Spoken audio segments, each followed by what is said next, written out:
Hi everyone. My name is Angel. I'm part of USAS. My pronouns are he, they. And a little bit about USAS is we are a student-run, student-led organization. We started in 1997, and we have a long history of um, helping workers and students with collective power to fight against the universities that um, you know they always they always do something to us. And we're also very interested in collective liberation and believe that no one's free until we're all free. So that's a little bit about who's Zach. Zach, do you want to go ahead and introduce yourself? I'm Zach McGuckin. Me and Angel are the communications co-chairs for USAS, and he, him pronouns. Um, yeah. Great. So I guess I'll jump in and introduce myself. Alex Verme. I'm the research analyst for Teamsters Local 2010. He, him, his pronouns. I guess I'll pass it to Anthony. All right, I'm Anthony Barbagello. I'm a supervising VSC at San Diego State University, and I've been on campus for 6 years. I've also was a student, and I graduated in 2013, same campus as CSU. Nice to meet you. And I'm Carlos Sanchez. I'm a lead locksmith, and I've been at San Diego State now for 28 years. And I'm also part of our collective bargaining committee. Awesome. Some of you touched on this, but so with your positions, like how do they impact and support the students of the university? With me, I'm a supervising building service engineer. So essentially, when there's hot cold calls, when there's leaks, when there's noise issues in classrooms, or there's like some sort of odors, they usually call us out because 9 times out of 10, it's the HVAC related. So, the air conditioning is, not working properly. Sometimes they have to cancel classes if it gets too hot, or if there's a leak, obviously, they might have to evacuate, floors or classrooms. So we get calls all the time because the buildings have a lot of deferred maintenance. So there's a lot of problems, and that's what we do. We take care of them every day. In my case, as a locksmith, it's pretty much the security of the campus. Make sure that everything's functioning properly, especially with our electronic locks, that everything's functioning, that the classrooms are open when they're scheduled to be opened. As far as the locksmiths and housing, they pretty much deal with residential with the students all the time. That's their main job, is make sure that the place is secured for them and also access to their rooms. But on the campus side, it's pretty much everything to do with card access. So if the students have access, then make sure everything's functioning for them so they can have access to where they need to be. Yeah, and I'll jump in too, just to say our members do, as they were alluding to, a lot of different jobs and operations and maintenance, really to keep the campus running, right? Literally keeping everything in repair, keeping literally the lights on in a lot of cases, and through the central plants and heating and cooling facilities and everything in that front. So yeah, really do a lot of essential work to keep the campuses operational. For sure. And so with your work, what challenges were you facing from the university pre-pandemic and then leading up to this point? I know, definitely on our campus, there's issues with in-range progressions, which are like raises. And it's kind of like a personal raise, but the university, unfortunately, they just deny them, and there's really no reasoning given. And it doesn't, I'm a graduate of the university, and I have a decent education, and still, you can't get an IRP. There's no way to get a raise, and even when we collectively try to get raises, they're denying them with the GSI or the gross salary increase. So it's very difficult to get a raise, especially, when you're performing this essential work. We had a lot of issues. Mainly, we had retirees. We had 6 retired from the early retirement program that was given to us, and 2 initial. So we had 8 retirees from a group of about 70 something. So more than 10 to 15% of our staff is gone. And so going forward, it's kind of hard to hire people when they don't want to pay. The university doesn't want to pay a fair pay of what really is out there right now. And so it's kind of hard to get employees to come to work for San Diego because they're turning down the jobs. They labeled us essential workers and asked us to stay while everyone else worked from home, putting us at risk, amongst each other when there's guys, some shops have 6, 7 guys per shop. And with everything that's ongoing, we didn't know, who was infected, who wasn't. And we had to be pretty much making sure we didn't take this stuff home either. Just the work environment alone was not, we were all learning from it, but at the same time, we weren't put in situations where we felt we were being safe to ourselves and to our coworkers.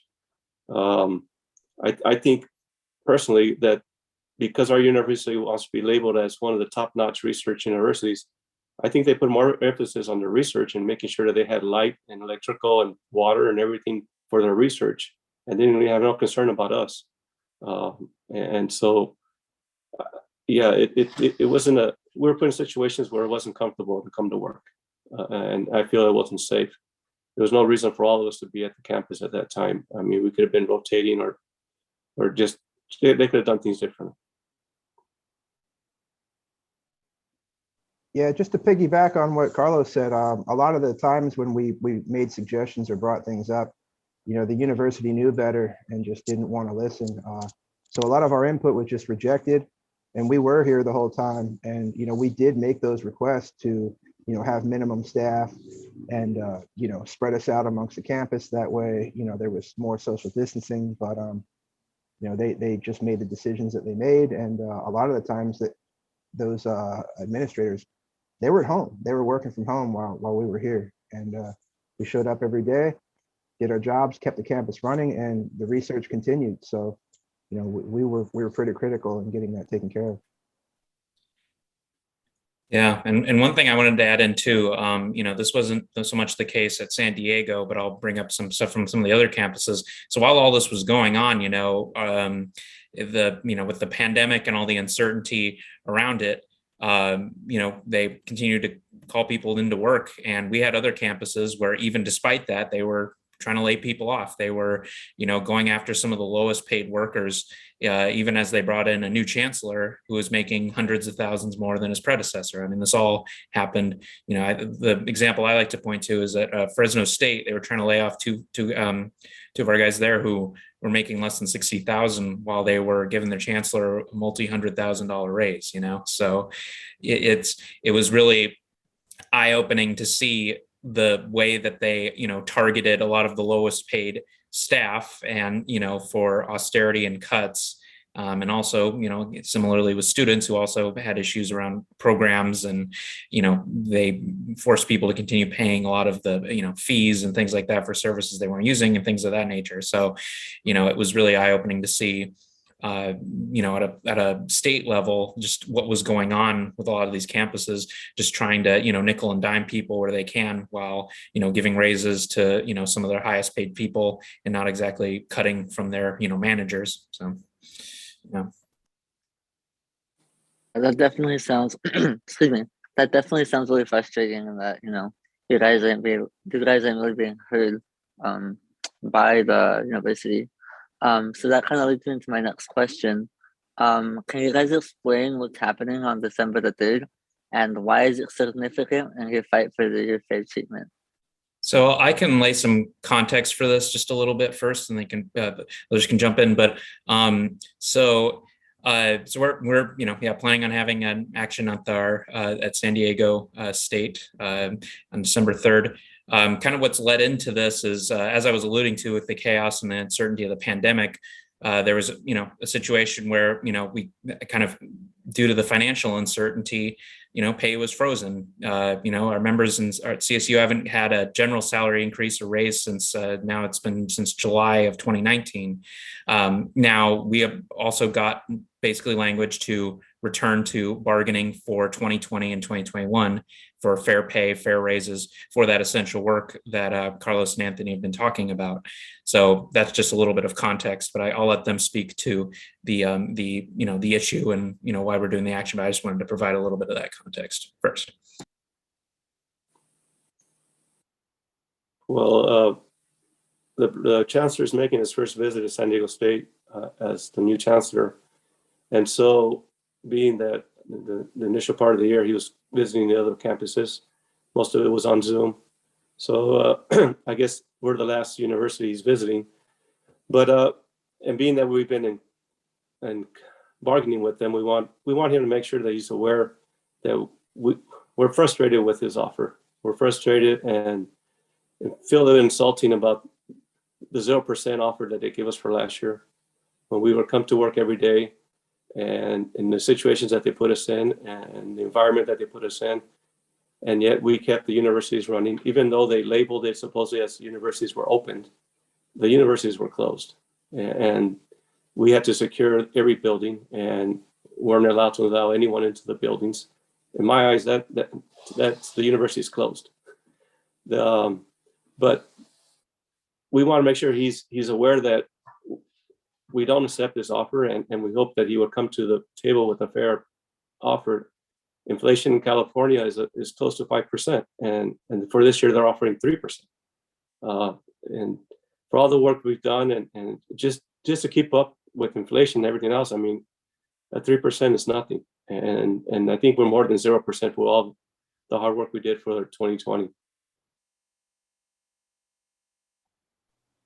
Yeah, it's the offers that we were given, it was insulting, and also it's kind of like a punishment because with the inflation and the cost of living going up, we're just not being paid for the work that we're doing and that we have been doing and that we're going to continue to do. So the chancellor needs to take some ownership and solve the problem, and I think that's just pay people fairly. We're not asking for too much.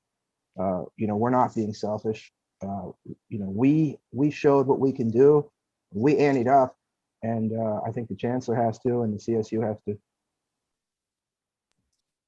Yeah, definitely. Like, because has been alluded to earlier, like this is so they're as basically for the past 2 years they're proposing a 3% with 0% in 2020 and 3% in 2021, and yeah, as it was in the news just recently that last October inflation was actually at a national level was over 6% in 1 year. And things and prices are climbing everywhere. I mean, everyone can see that going to looking at the price of gas, the price of food, and what the university is proposing is actually that our members take a net cut in their pay, accounting for inflation. That's not respectful. That's not not a fair offer at all. So, and this comes after years of other issues around non-competitive pay. The IRPs that were alluded to earlier, the lack of progression through people's ranges. I mean, I've done the numbers for our people in the skilled trades across CSU, and the vast majority are below the median of their salary ranges, even despite many cases decades of service. We have many members who've been working and showing their dedication to CSU for decades, and this is just yet another insult on top of more than 20 years of not having this mechanism for progression through ranges, non-competitive pay. So this is why I decided it was important to have an action and to push the chancellor on this issue on the 3rd. So USAS has been organizing with campus workers for 25 years now, and we believe that the leverage students and workers hold like extreme especially when we work together. And so in your fight for fair pay and the demands that you're trying to get, how can students support you, and is student support important to you, and why should students why should students support you? I'll start with that. I mean, you guys, the students are the existence of why we're here. I mean, we're here for the students. And our main goal as trades workers is to make your environment the best possible. You know, from, like Anthony said, from air conditioning to heat to water and sanitary, you know, having everything there available for you and accessible. That's our goal. And we take pride and ownership in that. And we like to consider us like the backbone of the university. But you guys are the voices. You guys are the numbers. You guys are the power, and we're there for you. And our goal is to serve you first and foremost. And so I know that with the support of the students, it'll be helpful for everyone, and also helpful for us to get fair pay, and so we could attract the future. You know, the newer trades workers are coming in, and that could take over when we retire. And it's kind of hard to attract those kind of workers when the pay is not there. Back when I started 28 years ago, yeah, the university system was great. It was you couldn't beat it. Nowadays, the younger generation don't want to come to work because it's not enough pay. They're making more on the outside, or they're working more on the buildings that they're constructing right now than us. And we have to, you know, end up maintaining. But yeah, with the students are the reason why we're here, and we want to continue doing everything we can for you, and we need your support at this time so that the chancellor could hear your voices, and the presidents at each university can hear your voices also. Agreed. You know, the students are the customers, you know, for us, and the customer is always right. So if the students need something, the students, that's what you're paying for. And you know, we're here for you. All of our calls are for, you know, for the classrooms, for the buildings, to make sure that the research is happening, keep the lights on, you know, fix the leaks, maintain the buildings.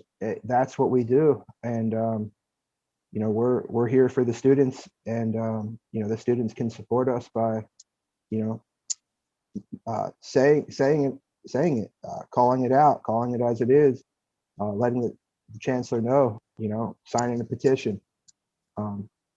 We can work together moving forward.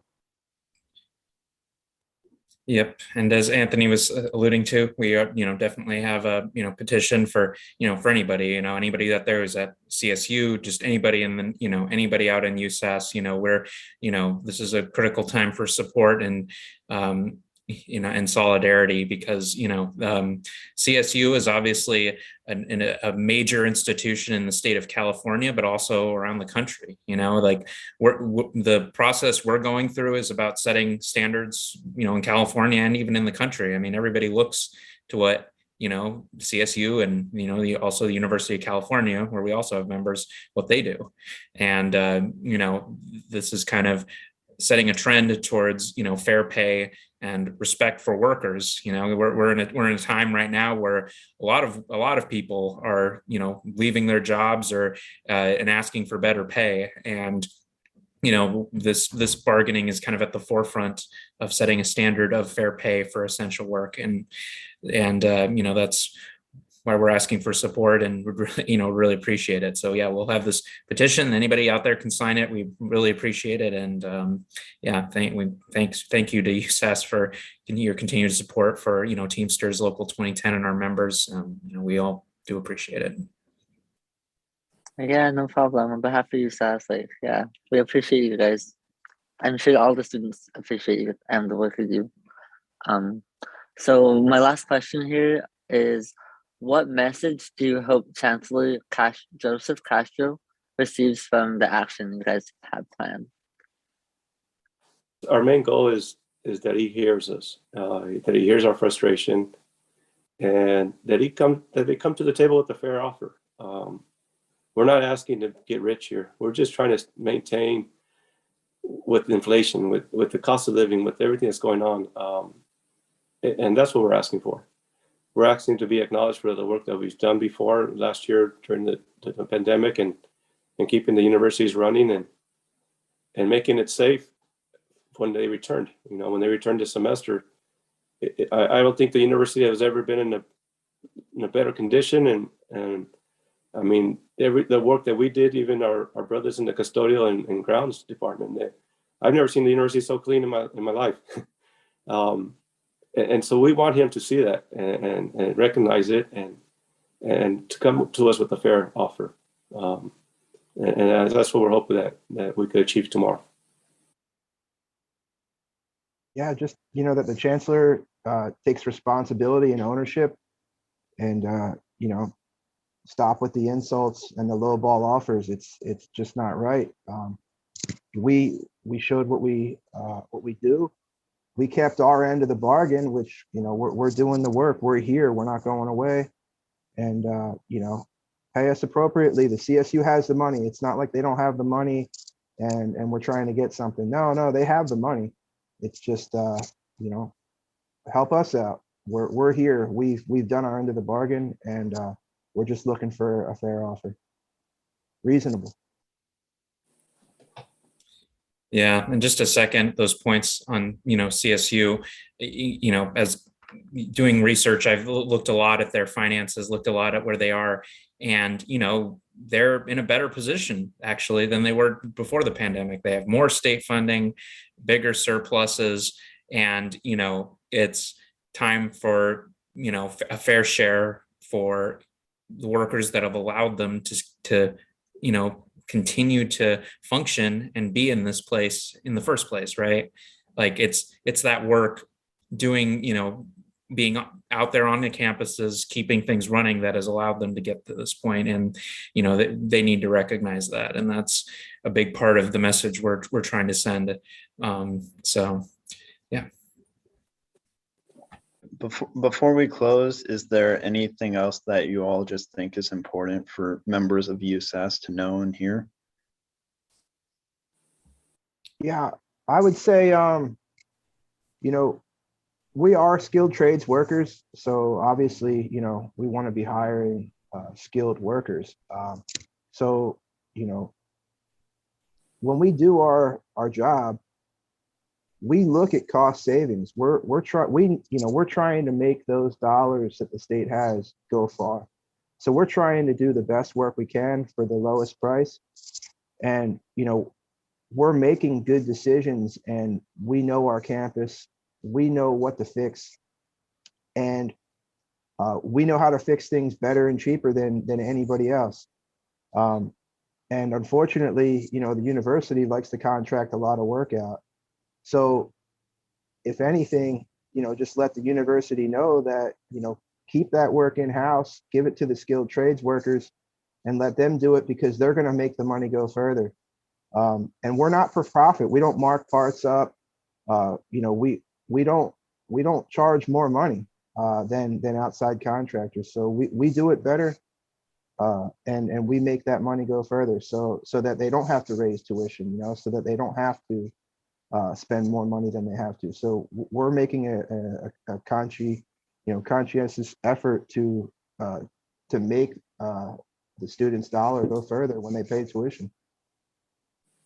Elaborate a little bit more on what Anthony said. Yeah, we take ownership. It's like our second home.